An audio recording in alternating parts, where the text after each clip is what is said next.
Quiero invitar a buscar en su Biblia Mateo capítulo 8. Mateo 8, vamos a mirar los versículos desde el 28 hasta el 34. Mateo 8, 28 al 34. Mientras están buscando allí, busqué unos datos durante la semana. Yo sé que algunos de ustedes, quizá a espaldas de todos nosotros, están viendo películas de horror. Y quiero hablar sobre eso un poquito ahora mismo. En el año 2019 se hicieron 36 películas de horror. Son más que los de acción, de romance y de otros tipos de géneros de películas. Es interesante que la ganancia que han podido ganar en esas películas sobrepasaron los billones de dólares en todos ellos. Así que es una arma secreta de Hollywood para poder ganar dinero. Pero a la misma vez, estas películas tienen como intención de asustarnos. Muchos van a ver estas películas no porque les interesa saber algo del personaje, sino ellos van porque quieren ver si esta película los puede asustar o darle miedo a través de lo que está sucediendo. Entonces, cuando uno ve los trailers y ven un poquito de esa película, siempre tratan de poner unas partes que asustan y dan miedo. Entonces el mundo, es interesante que el mundo trata de toda manera de traer miedo a todo tipo de cosa excepto Dios. Entonces las películas de horror se enfocan en 4 cosas para exponer nuestros miedos. Número 1, la enfermedad o muerte. Ellos glorifican la muerte o aún tratan de personas que resucitan o vienen como fantasma de la muerte y tienen unas caras bien desfiguradas para tratar de asustarnos. La otra es la inseguridad. Ellos tratan de poner algo que tiene que ver con inseguridad en la vida del protagonista. La naturaleza, animales o tormentas. Y el otro que ha dado un empuje fuerte son los demonios, o Satanás, o fantasmas. Y estos son los 4 elementos que usan para tratar de traer miedo. Y el mundo ha hecho un buen trabajo, porque hay que decirlo, ha hecho un buen trabajo de manipular y traer en nosotros miedo a cosas que realmente no tienen poder sobre nosotros. Es decir, han tratado de poner estas cosas como omnipotente. Y en todo eso no hay ni apariencia ni se habla de Dios. Y hacen el esfuerzo de que Dios sea algo mínimo, con poca fuerza. Y estas cosas tienen más poder que Dios. He ahí la manipulación que el mundo da.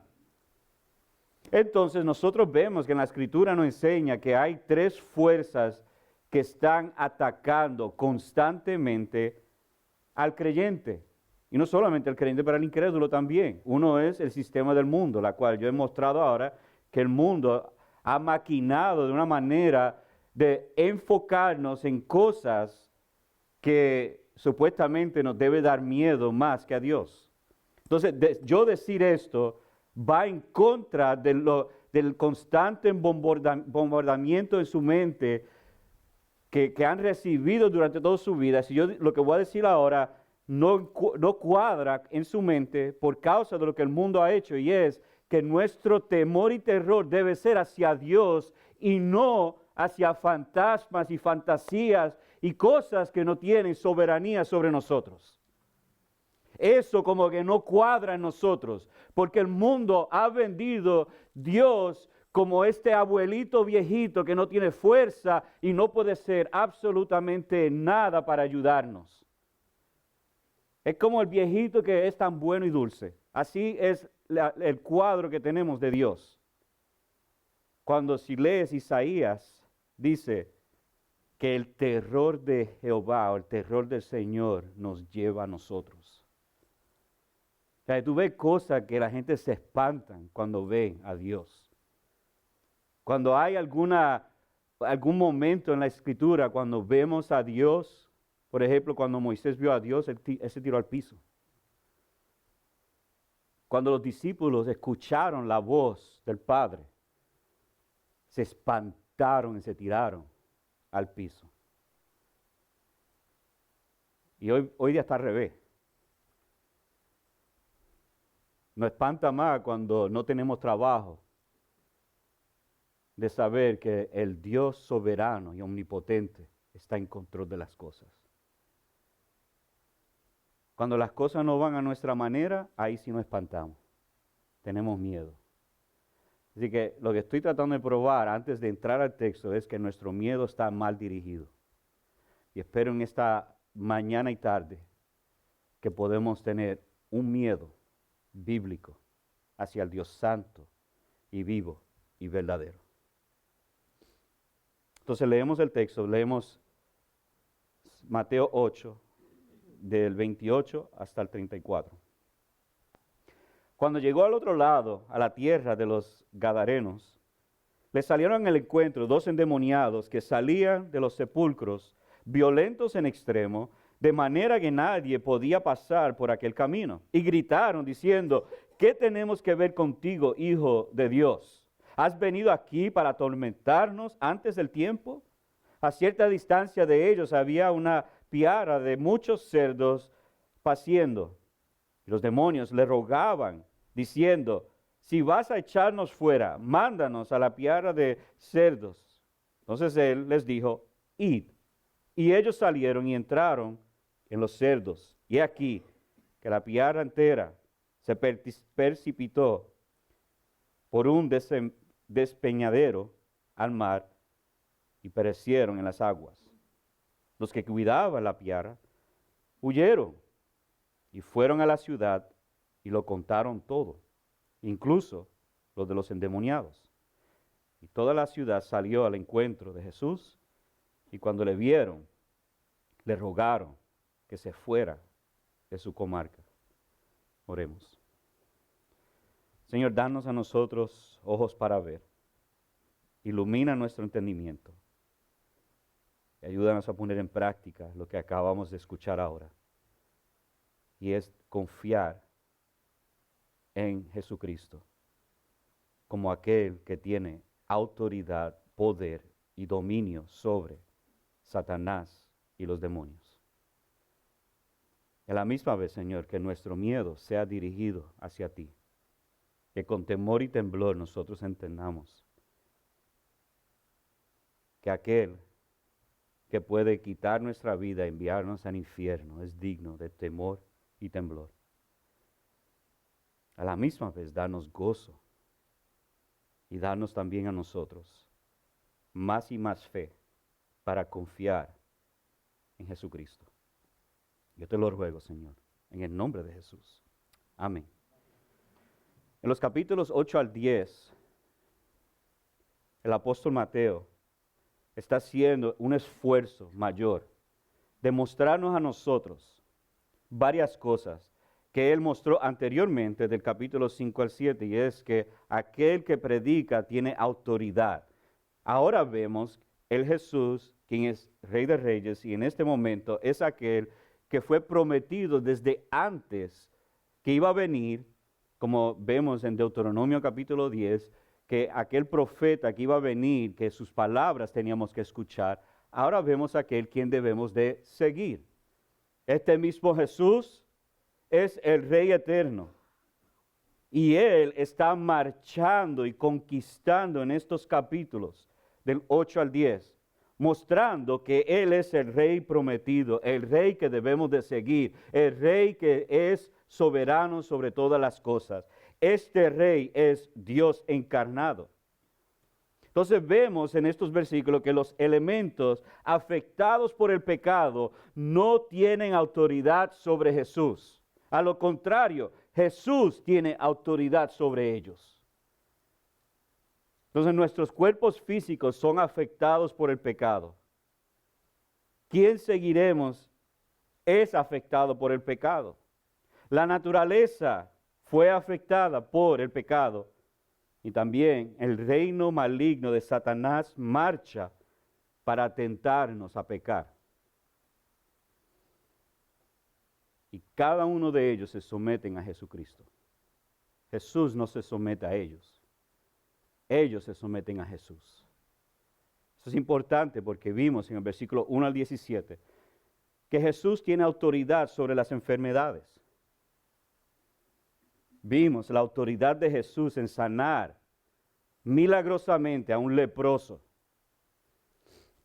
el criado paralítico del centurión, la suegra de Pedro, que estaba enferma. Entonces el versículo 16 al 17 da un resumen de todo lo que todo lo que sucedió en Jesucristo para cumplir lo que el profeta Isaías escribió. Él mismo tomó nuestras flaquezas y llevó nuestras enfermedades. Ahora bien, lo que estamos viendo es el cumplimiento del antiguo pacto. Al Isaías decir que Él iba a tomar nuestras flaquezas y nuestras enfermedades, Jesús está cumpliendo con el pacto, con lo que se había prometido anteriormente. Luego vemos la autoridad de Jesús sobre la inseguridad. En los versículos 18 al 23, porque Jesús es el Rey Mesías, debemos seguirlo. Dos hombres no lo siguieron. Uno vino donde Jesús, dijo, yo te seguiré donde quiera. Y Jesús le dijo, ¿tú me quieres seguir? Tenlo por seguro que tu vida no va a ser cómoda. Va a haber incomodidad en tu vida. Y al otro Jesús llamó. Me dijo, sígueme. Y dijo, déjame primero a enterrar a mi padre. Después te seguiré. Entonces Jesús da claro que no hay excusa. No podemos ir a nuestra familia como excusa para no seguir a Jesús. Más adelante, en Mateo capítulo 10, Jesús va a decir que el que ama más padre o madre que a mí, no es digno de mí. Palabras fuertes pero reales. Si ama más aquel que es físico que aquel que es eterno, no eres digno de él.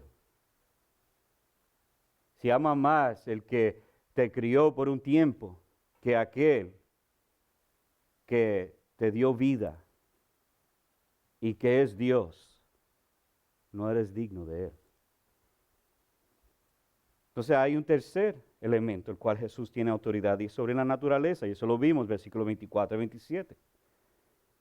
Que aún la naturaleza no tiene poder sobre Jesucristo. Es Jesús que hace la naturaleza someterse a Él. Y Él con unas palabras manda una tormenta enorme a calmarse. Y vemos desde una gran tormenta que se convirtió en una gran calma. Así que este es el Jesús que debemos seguir. Miedo a las enfermedades, miedo a la inseguridad y miedo a las tormentas se mueren cuando depositamos nuestra fe en Cristo Jesús. Hoy veremos que Él tiene autoridad sobre nuestros enemigos, los demonios. Entonces, ¿por qué hablar de esto? ¿Por qué no saltar esto? Porque mira que esto da mucho miedo a la gente. O hay mucha confusión acerca de esto. Algo que me encanta de la predicación expositiva nos obliga a hablar de temas reales. Mientras estamos mirando versículo por versículo lo que dice la Escritura, estamos obligados a mirar temas, a mirar lo que dice la Escritura acerca de cosas reales. Y hay un mundo real en los demonios. Ellos existen, son reales, y ellos están buscando maneras de cómo atormentarnos a nosotros y cómo desviarnos a nosotros. Y nosotros no podemos dar la vista larga ni podemos cerrar los ojos a esta realidad, sino tenemos que confrontarlos de acuerdo a las Escrituras y tenemos que tener parámetros bíblicos de cómo trabajar cuando somos tentados. Por lo tanto, hoy vamos a ver, como dice C.S. Lewis en su carta de Screwtape, que es una carta muy famosa de dos demonios que se están hablando para tentar a alguien, él dice lo siguiente: Nuestra raza humana puede caer en dos errores iguales, pero de carácter opuesto acerca de los poderes de maldad. Uno es el de no creer en su existencia. El otro es el de creerla y tener un interés excesivo e insano en estos seres. Estas potestades de maldad se alegran cuando ambos errores y aclaman tanto a un materialista como un mago, con el mismo deleite. Por lo tanto, queremos tener unos parámetros bíblicos, queremos saber qué es lo que dice la Escritura acerca de estos seres malignos. Lo primero que vemos es la misión de Jesús a salvar dos hombres gadarenos. Estos hombres no buscaron a Jesús, Jesús buscó a estos hombres. Noten en Mateo 8:18. Después que vio esta multitud de gente, Jesús dice, viendo Jesús una multitud a su alrededor, dio orden de pasar al otro lado. ¿Por qué dio orden de pasar al otro lado? Porque tenía que salvar a estos dos gadarenos. Jesús tenía su misión completamente, él entendía su misión, él sabía lo que él tenía que hacer. Y él tenía que ir y cruzar al otro lado de este mar, aunque pasaba una tormenta, él tenía que ir y salvar a estos dos hombres. Interesantemente es que estos hombres no lo buscaron a él, es Jesús, el buen pastor que fue a buscarlos a ellos. Y Jesús tenía que llegar al otro lado de Betesda, donde él estaba en ese momento, a Gadara, que es una ciudad en Roma, en Perea, que eran todos gentiles. Entonces lo que vemos aquí es que Jesús no tiene preferencia de personas a quien él va a salvar. Esto será lo más bajo y lo más malo que uno se puede imaginar. Personas endemoniadas, dos de ellos. Y Jesús fue a buscarlos a ellos. Mi amado, yo creo que hay algo aquí que nos debe dar un tipo de consuelo. Y es que Jesús nos busca a nosotros y no nosotros a Él. Jesús estaba determinado, nada iba a pararlo a buscar a estos hombres. Noten la determinación de aquí, que es evidente de parte de Jesús.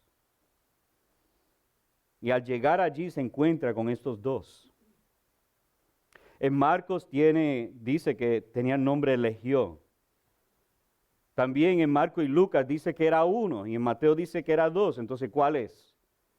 ¿Hay un error aquí? ¿Hay un error en cuanto a la escritura? ¿O son dos verdaderamente? Bueno, no hay ningún problema con eso si nosotros vemos que son testigos de lo que sucedió aquí. Por ejemplo, permítame darle un ejemplo para que ustedes vean cómo funciona esto.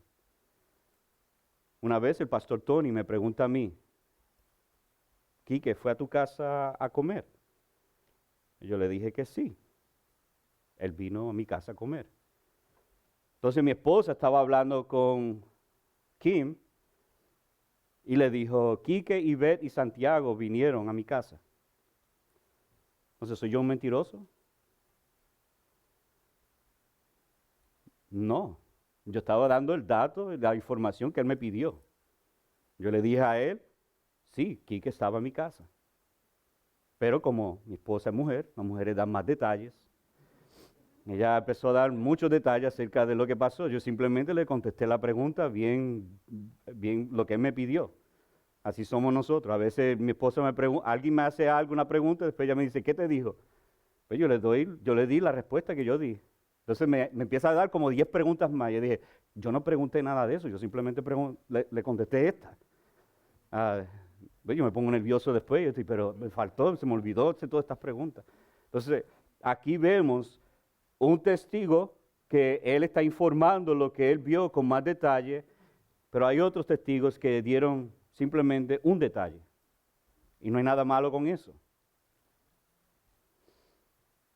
Entonces a veces uno de evangelistas menciona uno, otros mencionan dos. No se están contradiciendo, simplemente están dando lo que ellos observaron y lo que vieron como más importante en ese momento para ellos. Entonces, en esta narrativa nosotros vemos que estos dos hombres, poseídos por una legión de demonios, realmente es un cuadro de un pecador sin Cristo. ¿Cuáles eran sus características? Eran atormentados, avergonzados y encadenados por el pecado. Nada representa mejor la maldad del pecado como los demonios. El pecado es tan cruel y es tan malo que nos atormenta a nosotros. Hace que lo malo se parezca bueno y lo bueno se parezca malo. Después cuando caemos en pecado, cuando nos deleitamos en el pecado, somos avergonzados. Estos hombres estaban desnudos, avergonzados. Y después de eso estamos encadenados. No hay manera de que nadie nos quite de ese pecado. Somos esclavos de ese pecado.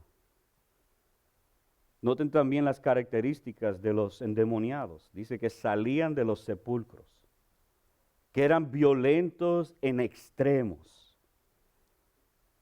Yo he tenido mucha oportunidad de hablar del Evangelio. Y no estoy diciendo que esto siempre es el caso. Pero hay momentos que yo le hablo a alguien del Evangelio y cambian. Se ponen agresivos. Se molestan. Y yo pienso, yo creo que estos hombres son influenciados por los demonios. Aborrecen, odian el Evangelio. Y estos demonios odian a Cristo. Porque ellos saben cuál es su fin.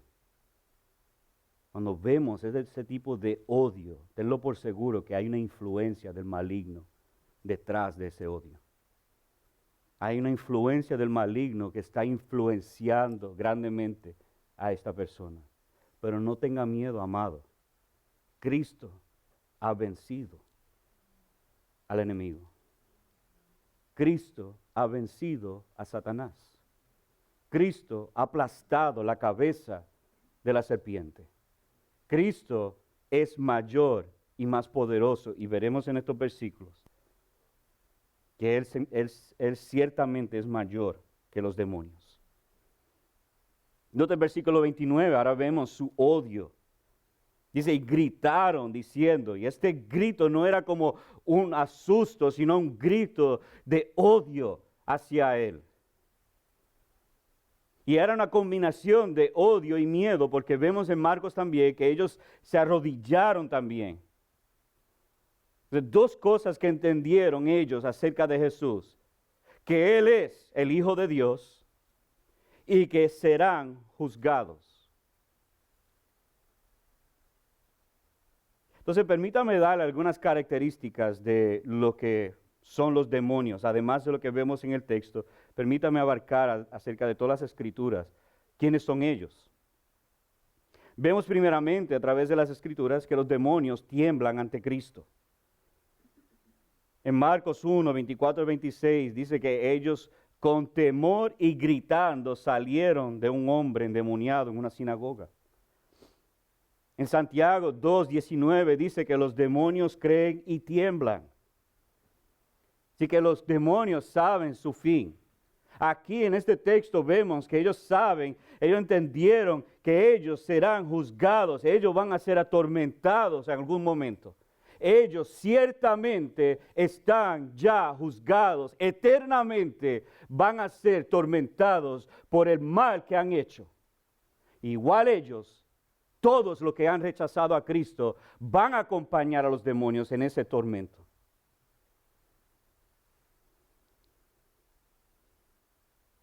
Entonces, ¿quiénes son los demonios?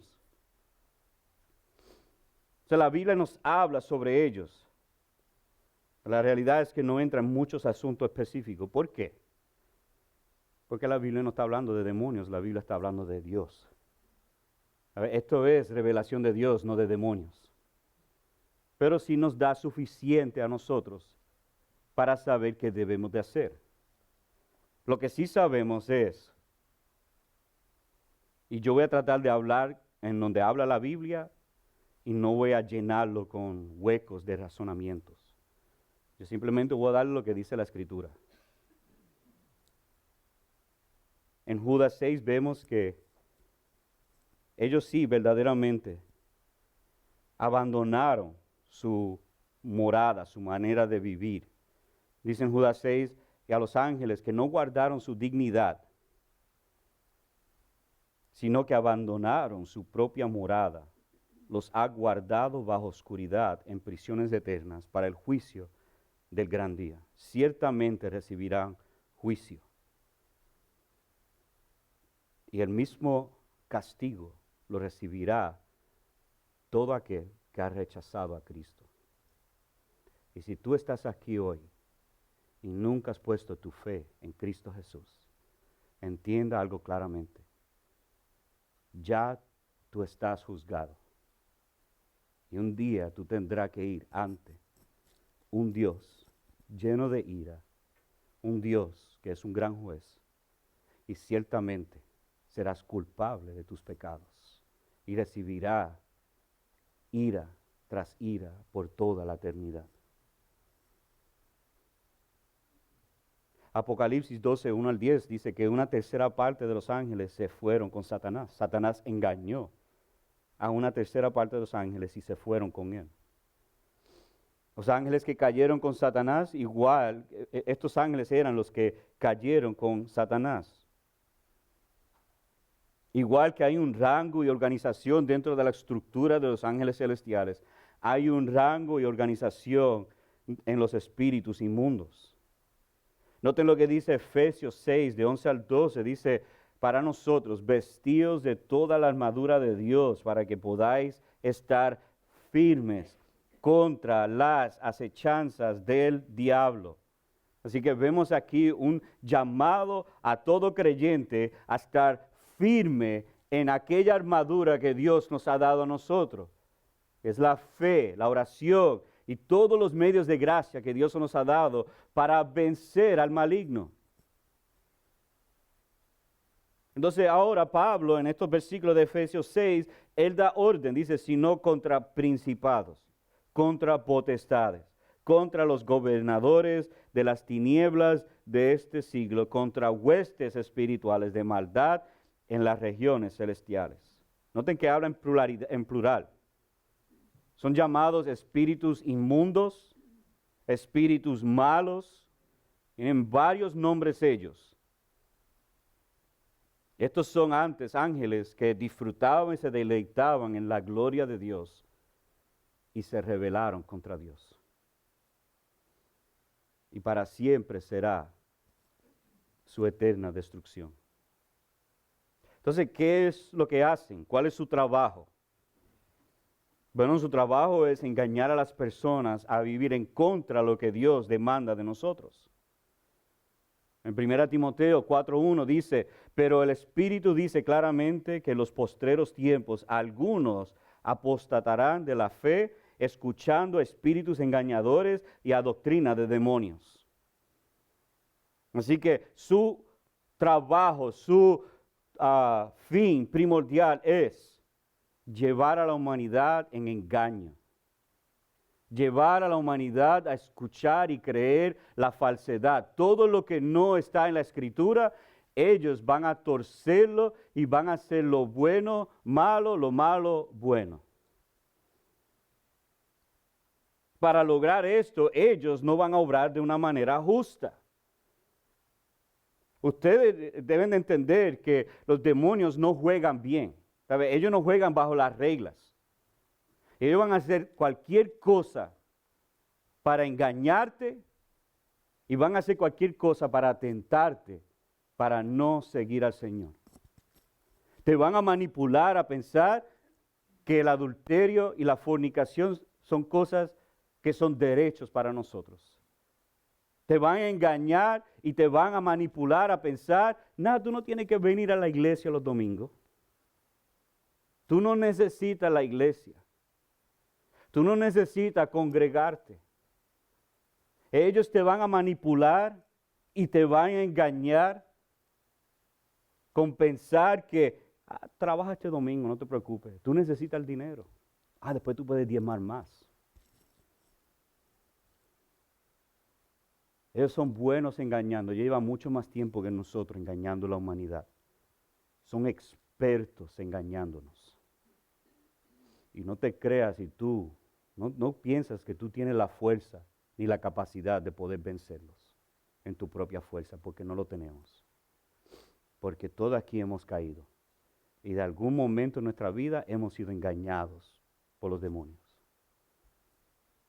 Y todavía seguiremos siendo engañados si no nos mantenemos firmes en la palabra de Dios. Parece que a ellos les gustan habitar dentro de los hombres. Y aún dentro de ellos hay grados de maldad. Eso vemos en Mateo 12, 43 al 45. También la Biblia nos enseña que hay una conexión entre la idolatría y los demonios. Eso lo vemos en 1 Corintios 10, 20 al 21, Deuteronomio 32, 17. Ellos van a tratar de que tú adores todo lo que no sea Dios. Ellos van a tratar de enfocarte en aquello que es malo. Ellos te van a tratar de enfocarte en el que tú creas un Dios a tu imagen. El Dios de la comida, el Dios del trabajo, el Dios de este mundo, el Dios de la falsa seguridad. Ellos van a formar dioses en tu vida. Tenlo por seguro. Y todos nosotros vamos a crear dioses en nuestro corazón. Todos nosotros vamos a crear ídolos en nuestro corazón, de cosas que nosotros valoramos más que a Dios. ¿Por qué? Porque ellos son buenos engañándonos. Ellos reparten errores a los hombres y seducen a los creyentes. Ese es segundo. Y eso lo vimos en 1 Timoteo 4:1. Permítame darle una de sus mejores maneras de dividir la iglesia. Oye, la verdad que ese pastor es estricto, ¿verdad? ¿Tú estás de acuerdo? No, esos pastores, de verdad, ellos siempre están entrometidos en nuestra vida. ¿No te parece? Eso se llama murmurar, por si acaso. Entonces la murmuración crea chisme, el chisme crea división. Entonces el chisme se va creando y tú crees esa mentira más que la verdad. Entonces tú ves algo y entonces empiezas a crear una historia de eso. Ay, el pastor no me saludó. Él está enojado conmigo. Yo hice algo malo. Yo creo que hay algo malo en su vida. Viste que su esposa y él no están juntos. Entonces empezamos a crear historias. Y esas historias empezamos a creer que son verdades. Entonces esas falsedades empezamos a creerlo a tal punto que creamos división dentro de la iglesia. ¿Ven cómo ello funciona? Un poquito de levadura leuda la masa. Un poquito de falsedad y mientras va creciendo, va dividiendo. Ellos se gozan en traer falsedad entre la iglesia. Yo no voy a hablar con ellos porque ellos son muy estrictos. En vez de confrontar, en vez de hablar, en vez de tratar de consolarnos en amor unos a otros, en vez de hablarnos unos a otros para entender bien las cosas o las actitudes, porque a veces cosas pasan. A veces uno se levanta y está tarde, a veces uno se levanta con dolores y lo expresa en la iglesia porque le duele algo. No sabemos, pero en vez de confrontar y hablar y tratar de cuadrar lo que está sucediendo, no, nosotros somos... A la espalda hablamos muchas cosas, pero frente a la gente actuamos como si éramos creyentes. Cuando estamos actuando como demonios. Y hay de ti si tú eres un agente de los demonios. En vez de ser agentes del Espíritu de Dios, a veces nosotros somos agentes de Satanás. En vez de traer unión, lo que traemos es división. Siendo ellos impuros, tientan a los seres humanos con pensamientos impuros. Yo le he dicho este ejemplo en varias ocasiones. Yo puedo salir de mi casa, haber comido bien. Me monto en mi carro y veo un letrero que hay una hamburguesa que nadie, eso no es real, porque esas hamburguesas de Burger King o McDonald's que ellos muestran en ese rótulo, nunca en mi vida yo he visto uno tan lindo como están allí. Entonces tú lo ves y de momento como que tu cuerpo dice, yo quiero uno. Y tú vas manejando, después hay otro. Y tú sigues y hay otro más. Y cuando llega al trabajo, llega donde tienes que llegar, ya tienes hambre. Si tú acabas de comer hace unos minutos atrás y ves eso, ¿qué es lo que está sucediendo? Ellos te están manipulando. Ellos están creando cosas que no están allí. Ellos están creando en tu mente cosas que son impuros. De igual manera, el mundo sabe cómo tentar a los hombres. Ahora, yo usé el ejemplo de una hamburguesa, pero puede ser una mujer casi desnuda y tú estás luchando con eso. Es un pecado que tú sabes que no tienes, que necesitas más y más de Cristo en tu vida. Pero de momento tú estás manejando y ahí está. Entonces esa mente se proyecta en tu cerebro, bueno, esa imagen se proyecta en tu cerebro y tú empiezas a darle vuelta en tu mente. Tú empiezas a fascinar y empiezas a pensar cosas que no debes de pensar acerca de eso. ¿Por qué? Porque ellos llamaron la atención a eso para manipular tu pensamiento.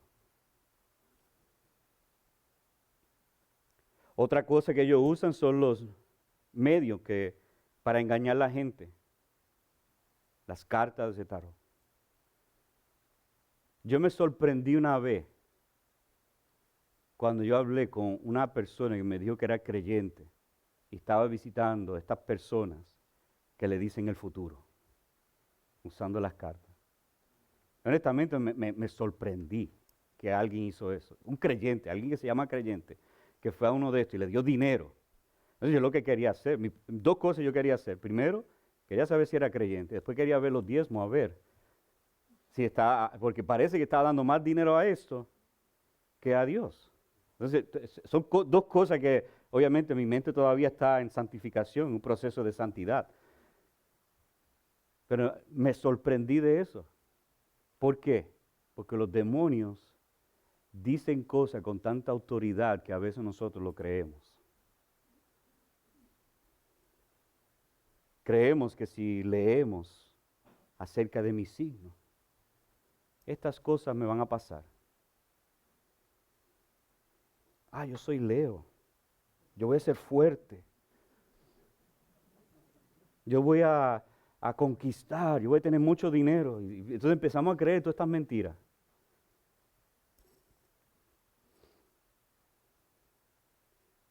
Finalmente, ellos actúan bajo la autoridad de Satanás. Y en ocasiones se le permite a los demonios, y esto no es Satanás, es Dios que lo permite, afligir con enfermedades físicas. Ahora, permítame decirle algo antes de continuar a ver por qué somos de más valor que los cerdos. Sí, son poderosos. Sí saben cómo manipular. Y sí saben cómo trabajarnos. Pero ellos nunca serán más poderosos que Dios. Nunca lo serán. Ellos saben su destino final. Ellos saben con certeza cuál es su destino final. Y tú y yo, mayor es el que está en nosotros, cristianos, de que está en el mundo. Ciertamente Cristo es mayor y más poderoso. Y eso es lo que vamos a ver ahora. De hecho, me gusta lo que dice Martín Lutero. Él dice, el diablo es el diablo de Dios. Es decir, que el diablo no puede hacer nada sin que Dios le da la aprobación. Y eso lo vemos en Job.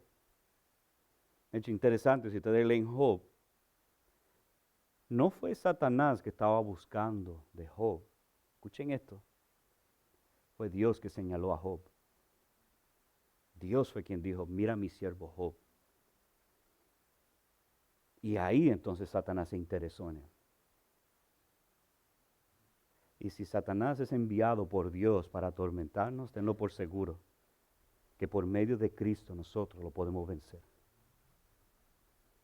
Él es un agente para nuestra santificación, no para nuestra destrucción.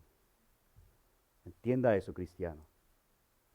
Él es un agente para nuestra santificación, no para nuestra destrucción. Y si Dios lo envía a él o sus demonios a nuestra vida, tenlo por seguro que tú tendrás victoria sobre él en Cristo Jesús. Yo quiero resaltar que no es en tu fuerza, es en Cristo. Ahora, noten en el versículo 30 al 32 cómo Jesús, cuál es su petición y dónde Jesús los envía. Y aquí vemos que Jesús tiene poder sobre ellos, Él tiene autoridad sobre ellos. Ellos le pidieron, ellos fueron los que rogaron, ellos fueron los que dijeron, échanos fuera. Ellos sabían que Cristo vino para salvar a estos dos hombres y no había más lugar para ellos dentro de esos hombres. Y ellos rogaron a Cristo a ir a unos cerdos. Entonces lo que vemos aquí en estos versículos del 30 al 32 es que Jesús tiene autoridad y poder sobre los demonios. Y esta autoridad de Jesús, los demonios, como vemos aquí, rogaron, pero ellos hicieron daño a los cerdos. Y es interesante que los cerdos son más limpios que los demonios. La maldad de ellos los llevó a matar los cerdos. De hecho, su maldad era tanto que quizás si pudieran, mataban a esos dos hombres. Pero como Dios es soberano, Él los guardó hasta este momento para salvarlos. Cristo llega y dice una palabra y ellos se van. Una palabra y se van. En Marcos y Lucas hay una conversación entre ellos. Y aquí Mateo, enfatiza esta palabra y le dice, id.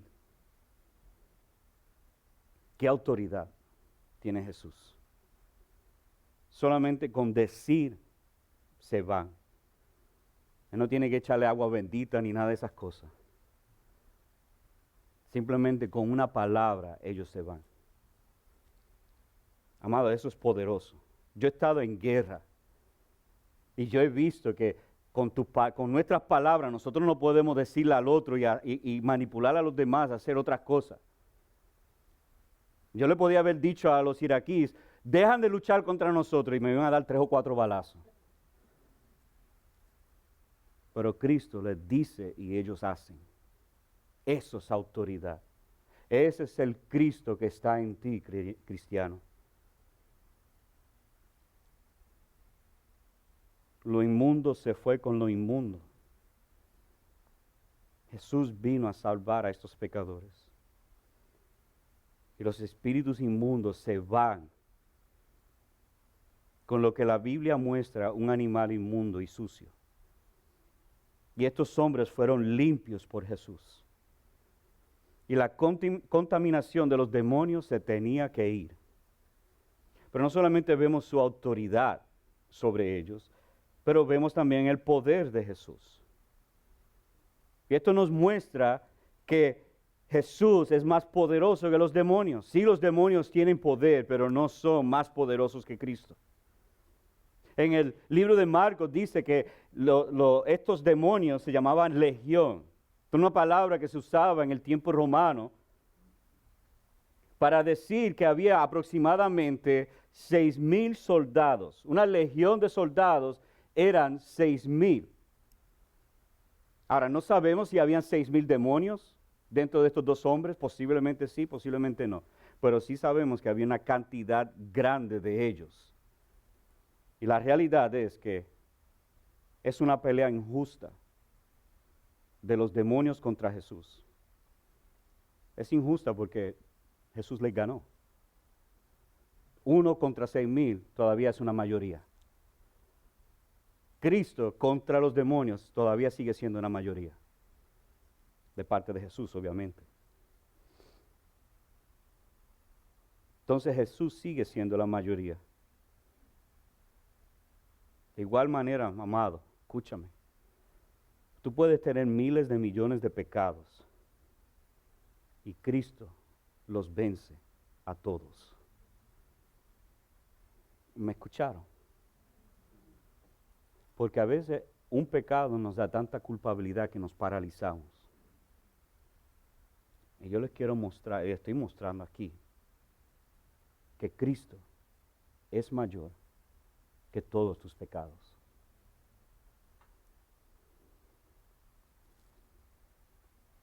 Entonces vemos estos dos hombres libres. Dos hombres atormentados fueron librados. Marcos dice que estaban sentados, vestidos en su cabal juicio. Así es Cristo. Esto es un cuadro de lo que pasa cuando un pecador pone su fe en Cristo Jesús. Cuando un pecador se arrepiente de sus pecados y pone su fe en Cristo Jesús. Nos limpia de la suciedad del pecado. Nos viste con su justicia para cubrir nuestra vergüenza del pecado. Y estamos sentados a sus pies con nuestro cabal juicio. Eso es lo que hace Cristo. En otras palabras, estos hombres fueron de unos locos, atormentados, fuera de control. Y en un momento fueron cambiados, transformados en hombres con su cabal juicio, vestidos y sanos. Eso es lo que Cristo puede hacer por ti y por mí. Esto aquí es un cuadro de la autoridad de Jesucristo sobre el pecado. Ahora mi pregunta es, ¿en quién confía más? ¿En quién estás poniendo tu confianza? ¿En aquel que puede vencer 6,000 demonios? ¿O en la influencia de los demonios? Ahora, antes que tú respondas esa pregunta, verifica tu vida a ver si va con esa realidad. Tu vida dice, no diga esto con tu mente y tu palabra, que tu vida diga, que dé testimonio tu vida si verdaderamente estás siguiendo a Jesús. Porque lo que pasó con estos hombres sí era espiritual, pero había algo físico que sucedió. De hecho, dice en Marcos que querían seguirlo. Ellos dijeron, yo quiero ir contigo, y él les dijo, no, vete a la ciudad y dile a la gente lo que Dios hizo en ti. Cuando Cristo te transforma, no hay quien te calle. Cuando Cristo te transforma, te cambia completamente. Entonces, tenemos que preguntar varias cosas. ¿Tu vida reflexiona una transformación? ¿Tu vida realmente muestra que fuiste transformado por la gracia y el poder de Cristo Jesús? Tu vida dice que sí, soy de Cristo. Tú no haces obras para ser salvo, pero la salvación produce obras.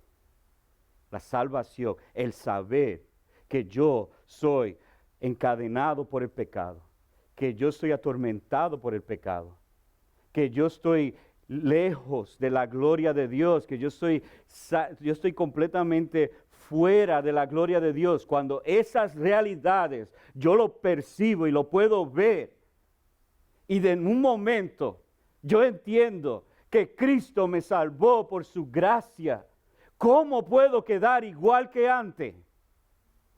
¿Cómo es posible que alguien que ha sido salvo por la gracia de Jesucristo, que ha sido transformado, que es una nueva criatura, que es nuevo, hecho en Cristo Jesús, puede seguir en los cerdos?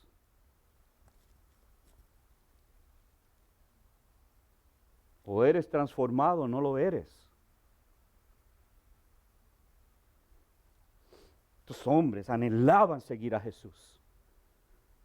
La primera vez que vemos que Jesús le dice no a alguien de seguirlo. Interesante. Otros querían seguirlo y él les dio excusa. A estos querían seguirlo y le dije, no, pero vete tú y haz mi obra.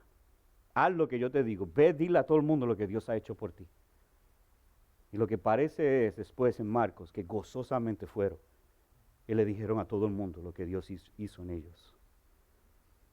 Era más importante seguir las instrucciones de su Salvador que hacer lo que ellos querían. Eso es una transformación.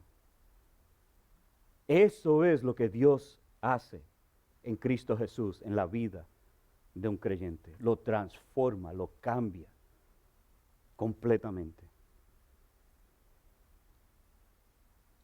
Entonces vemos cómo algunos reaccionan, versículos 33 y 34. El pueblo va y ve a estos dos hombres, en vez de salvajes, gritando, actuando como unos locos, los ve allí sentados a los pies de Jesús, cubiertos y sanos. Y en vez de celebrar, ¿qué es lo que hacen? Estaban con miedo.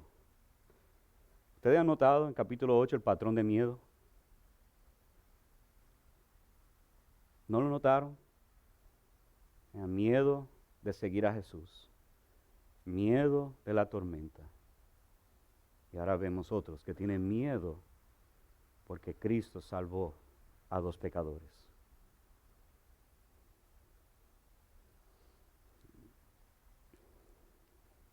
Vimos los discípulos en la tormenta con miedo, como dije. Y Jesús les dice que su miedo está mal puesto. Y como dije la semana pasada, el miedo es ahogado por la fe. Pero el miedo puede ahogar la fe también. O sea, así reaccionaron ellos, con miedo. Y hasta le dijeron a Jesús que se fuera de allí. Ahora, ¿cómo debemos reaccionar nosotros a estas buenas noticias? Bueno, primeramente no debemos temer a los demonios. Cristiano, tú no tienes que temer a los demonios, pero sí debes temer a aquel que puede, no solamente, como dijo Jesús, que no solamente puede quitarte la vida, pero puede quitarte la vida y enviarte al infierno. A ese sí debes temer. El pueblo hizo bien en temer a Jesús. Lo que hizo mal fue en rechazarlo. Ellos son fuertes, los demonios, pero no son omnipotentes. Jesús es omnipotente. Entonces, fe en Cristo mata el miedo. Y no debemos reaccionar como los gadarenos, que rechazaron a Jesús por su miedo. Debemos reaccionar con fe en la persona poderosa de Cristo Jesús. Él es tan poderoso que puede salvarnos del pecado que nos atormenta y nos destroza. Lo que es para el mundo una ridiculez, para nosotros es de gran gloria. Jesús dio su vida en una cruz, frente de la gente, avergonzado, y murió para dar su vida y matar para siempre el pecado y al enemigo. Y en ese instante, de lo que parecía debilidad, era de gran poderoso. Nuestro Salvador, mostrando que ni la muerte, porque Él resucita al tercer día, que ni la muerte, ni el pecado, ni Satanás puede tener victoria sobre Él. Cristo venció el pecado. Cristo venció la muerte. Cristo venció al enemigo en un momento. Y todo esto que estamos viendo es una demostración hasta que llega a la cruz, donde ahí vemos la gran victoria de Jesús. Y vemos después en Mateo 28 la resurrección de Jesús.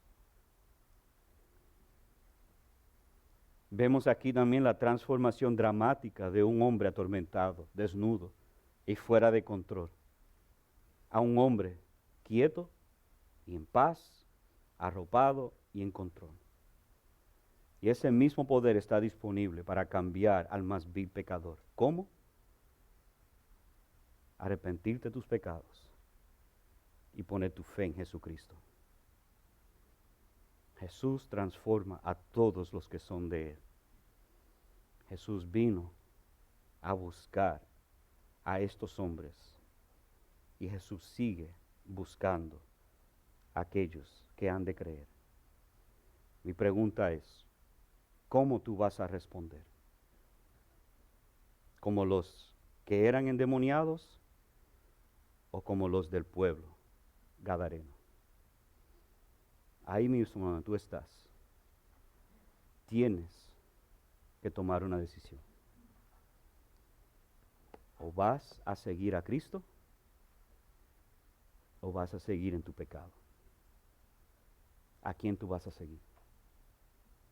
¿Quién tú vas a seguir? Tú no puedes irte de aquí indiferente. Tú no puedes irte de aquí pensando, no, yo estoy bien. ¿Quién tú vas a seguir? A Cristo, el Rey eterno, poderoso, el buen pastor, el que nos limpia y transforma. ¿O vas a seguir? ¿Cómo te ha ido hasta ahora? Porque el pecado nunca nos va bien. ¿Cómo te ha ido hasta ahora? Yo te ruego por amor a Jesucristo, deje de rechazarlo y pon tu fe ahora mismo solamente en Jesucristo para la salvación de tu alma y la glorificación de tu futuro. Hágalo hoy. No lo rechaces más.